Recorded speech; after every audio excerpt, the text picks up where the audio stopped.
आज हम इस वीडियो में मुद्रा यानी करेंसी की बात करेंगे। तो मुद्रा को मुख्य रूप से 3 प्रकारों में बांटा जाता है: धातु मुद्रा, कागजी मुद्रा और डिजिटल मुद्रा। धातु मुद्रा यानी मेटालिक मनी में सोना, चांदी और तांबा जैसी धातुओं के सिक्के शामिल हैं, जो प्राचीन काल से उपयोग में हैं।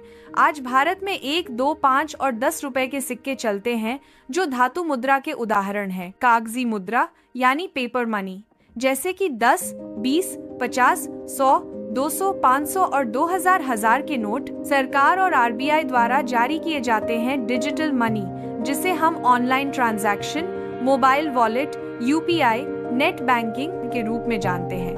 अब बात करते हैं history of currency in India. प्राचीन भारत में वस्तु विनिमय प्रणाली प्रचलित थी, जिसमें वस्तुओं का आदान प्रदान होता था। 6वीं शताब्दी ईसा पूर्व में धातु के सिक्के आए और मौर्य काल में पंचमार्क सिक्के प्रसिद्ध हुए।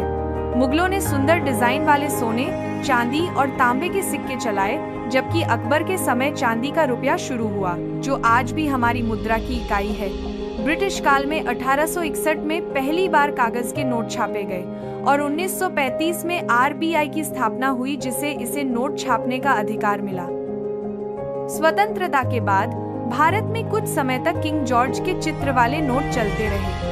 यह दृश्य औपनिवेशिक युग के नोटों के स्वतंत्रता के बाद भी उपयोग में रहने के संक्रमणकालीन दौर को दर्शाता है। यह एक ऐसे समय को दर्शाता है जब भारत अपनी पहचान बना रहा था, फिर भी पिछली विरासतें अभी भी मौजूद थी। 1950 में स्वतंत्र भारत के पहले नोटों पर अशोक स्तंभ की तस्वीर छापी गई थी। 1959 में महात्मा गांधी की जन्म शताब्दी पर 100 रुपए का एक विशेष नोट जारी किया गया। 1996 में महात्मा गांधी सीरीज के नोट जारी किए गए, जिनमें महात्मा गांधी की तस्वीर होती है। 2016 में नोटबंदी के बाद 500 और 2000 रुपए के नए डिजाइन के नोट जारी किए गए। नए नोटों में सुरक्षा फीचर्स और डिजाइन आर्थिक नीतियों और मुद्रा प्रबंधन में बदलाव को दर्शाते हैं। सरकार ने नोटबंदी के बाद नए सुरक्षा फीचर्स और डिजाइन वाले नोट जारी किए। आज भारत में 1 रुपया से लेकर 500 रुपए तक के नोट और सिक्के प्रचलन में है। डिजिटल मुद्रा यूपीआई रुपए का चलन तेजी से बढ़ा है। आरबीआई ने 2022 में डिजिटल रुपया ई-रूपी की पायलट प्रोजेक्ट के रूप में शुरुआत की है,